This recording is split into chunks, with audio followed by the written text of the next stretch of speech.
let's talk about the royal path a minute and the via media. So this idea that the two extremes, what does that mean? Because if you go to contemporary society, you say two extremes, right? What are the two extremes today? Well, the two extremes today are not the two extremes 10 years ago, 20 years ago, 50 years ago.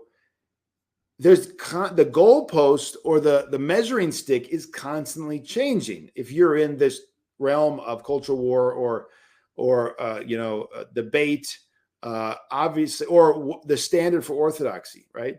So I think I've said this to you before, but it's one of the best examples I can point to in the contemporary Orthodox Church.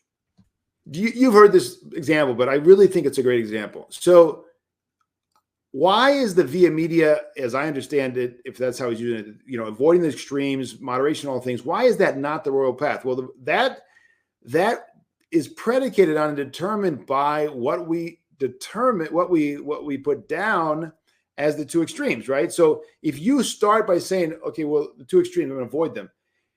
Those are not timeless and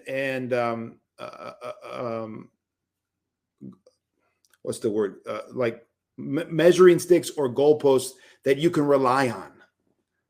You may be very, very mistaken if the majority of Christians or Orthodox Christians today consider. Let me just take one of the most egregious and unknown and problematic positions, which I've been told by many priests nobody ever talked about in seminary. Nobody talks about generally. The bishops don't talk about it. The priests don't talk about it.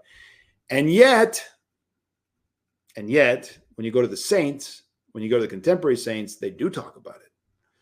And that is the whole question of sexual relations in marriage, right? So if you take, what are the extremes today? Let's take a survey of 30 priests and tell us what are the two extremes in this question. You're going to be way off, right? You're not going to be following the fathers of the saints. Because the vast majority of priests are going to say, not a problem. As long as you love each other, whatever you do in the bedroom doesn't matter.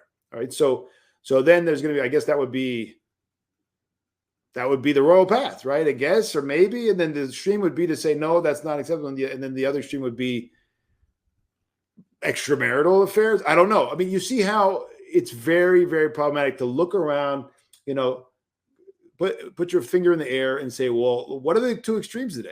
That's not going to work. And the example I'm going to give you right now is a great example of why that's very problematic. So you remember, and if you've not read it, you should read it, The Life of Elder Hieronymus of Aegina, right? Very, very beautiful life. I've said this before. I know some of you already heard it. The repetition is the mother of learning, so it's good to hear it again. So he grows up in Cappadocia in the 1890s, 1880s, 1890s, right? He, 1910 or whatever, I think he comes to Greece in 15 or something, before the exchange of population.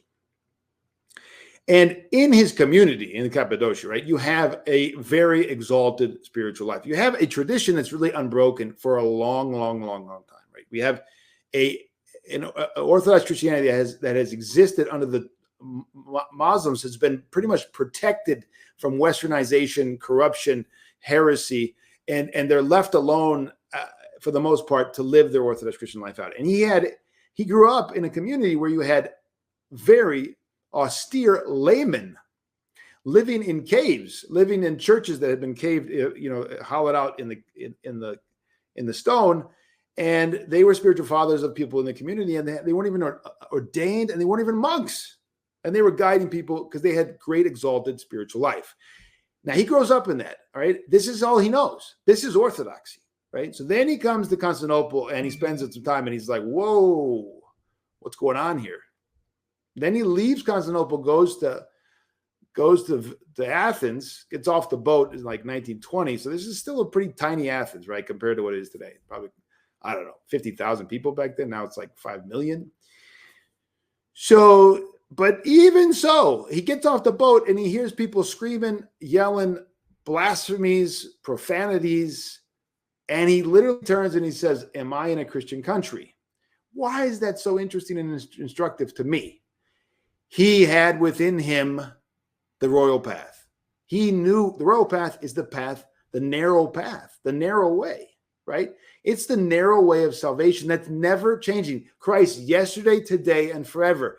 It doesn't change. It doesn't change. We change, the times change, our ability to walk that royal path changes, but the royal path doesn't change. The narrow path doesn't change. The standards don't change. And if they did, then there wouldn't be an apostasy, would there? How could there be an apostasy if what it means to be a Christian 200 years ago is not the same as it is today? Well, why is there apostasy? Because it would just change. Everybody would still call themselves Christians, and everybody would still be considered a Christian. So the basics of what it means to go deep, live the Christian life, truly be purified, illumined, and glorified do not change from age to age. He lived with people who had arrived, for the most part, at great spiritual heights. He had the measuring stick. He understood what it means to be holy, right? So he gets off the boat among Orthodox Christians who had been under the influence now for 100 years, really hundreds of years, but at least 100 years, of the West, had been corrupted, polluted, and there had been a grave, not disintegration so much. I wouldn't say that at that point there was disintegration, but there had been a distortion, a laxity, there wasn't a lot of catechism. There wasn't a lot of, this was the middle of the city. So he thinks if you live surrounded by Muslims, believe me, it helps your identity. It doesn't hurt. It helps ensure that you understand the difference. You understand also the path of delusion very, very clearly. But if you're in this muddy, middle, lukewarm reality, it's harder to discern, and it's also harder to fight against that. It's more deceptive, right? The path to destruction is more deceptive. So he comes off the boat, and here's the criteria. He has the criteria, what it means to be an Orthodox Christian, what it means to be holy. And he immediately understands that. That's what's so problematic today, is who has that criteria? Only those who live deeply the life. It doesn't matter how many books you read, doesn't matter how many seminaries you attend. That's not the criteria for being an Orthodox Christian. That's not it. You've got to have the life. You've got to have the way, right? That's why we named this Orthodox ethos, and not Orthodox dogma or Orthodox truth, but Orthodox ethos, because that's what the problem is. The problem is how to walk the life, how to live it, right? How to go deep and to have the criteria for yourself, how to have the experience, which then teaches you and guides you, from the experience you're guided. You don't need to go and say, footnote, page 47 in book such and such. I mean, you can do that to support it for somebody else. We do that all the time.